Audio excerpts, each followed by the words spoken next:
put my heart in it, dog. Let's go, man. Let's go.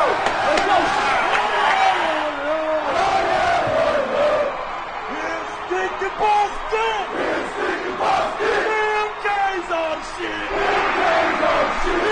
Stick to Boston.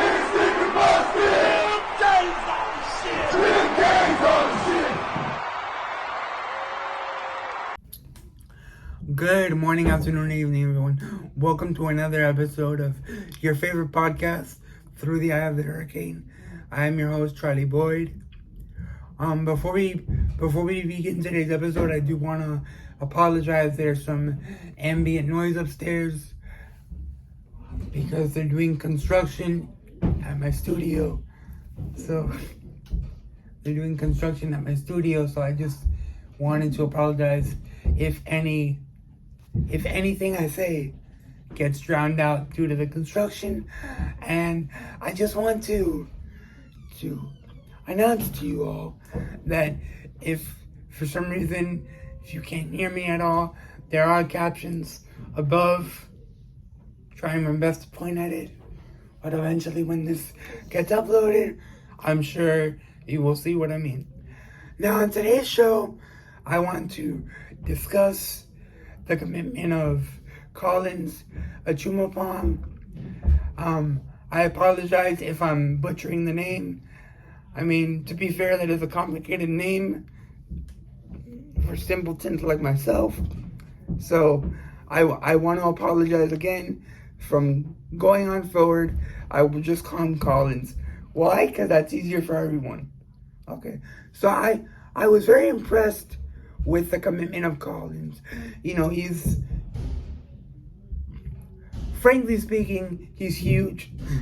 He can help us a lot in the defense. He can make it a nightmare for the opposing quarterback or the opposing offense, rather, if you will. I think that he'll be a valuable asset, and I think that Mario's just getting started.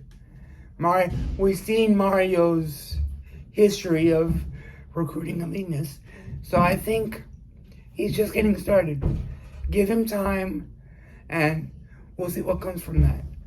Now, secondly, I wanted to mention the transfer portal departures that have plagued the program for the past few weeks. I do want to mention one one departure in particular, in that of Alvarez Jr.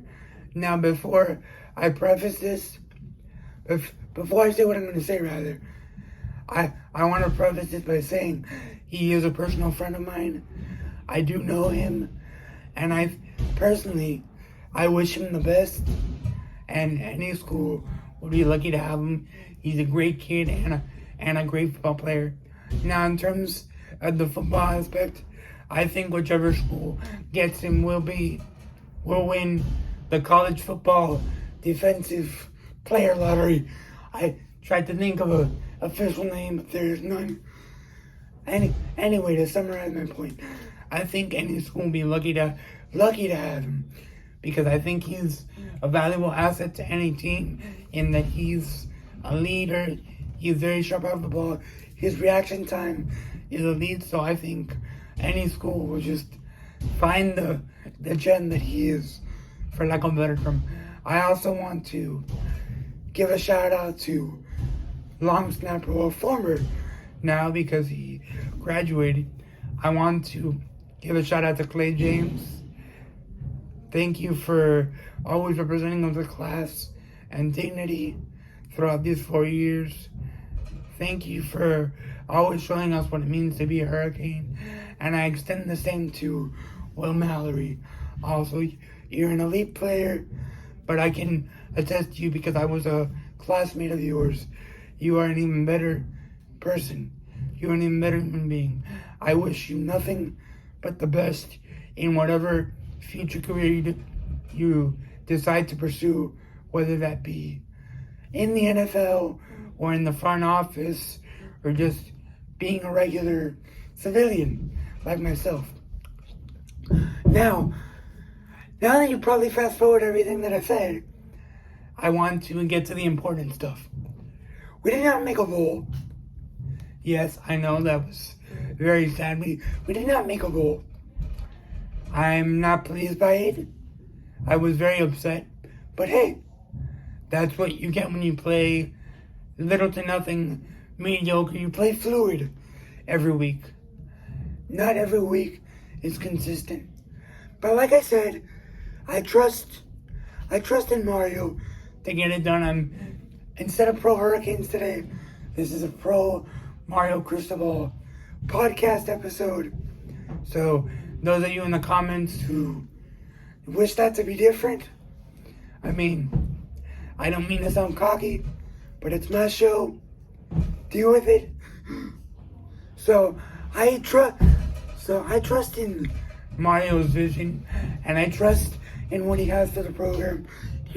We've seen throughout his coaching history that he's capable of recruiting elite talent to the U, or to UM rather, but I just wanted to be fancy. I would just say sit back and trust him. He's the captain of the ship, and we're just riding along. Now, am I sad that we didn't make a goal? Yes, but I have faith in this team for next year and onward. We can get it done. We can get it done. It's just as simple as not having Manny to use as leftovers for another year. Now, in closing, I just want to give a special thank you to one of my producers, Tiffany, who is leading the show. I just wanted to thank you for, and those of you that don't know, she's right next to me, so I'm looking right at her. Those of you that don't know, she's been a valuable asset to this team, and not only to the team, but also to the gym where I do therapy, youth in action as well. Her expertise will be in editing, and occupational therapy will be very missed. But on the right side, now she can accept our friend request on Instagram, so she's not getting rid of me yet. No, but in all due seriousness, I just want to thank you. I've learned a lot from you in terms of editing and occupational therapy and youth in action, and through the eye of the hurricane. Was lucky to have you. So I just want to thank you for your contribution, not only to the podcast, but to the gym as well. And with that, I say thank you for watching, and I'll see you next time.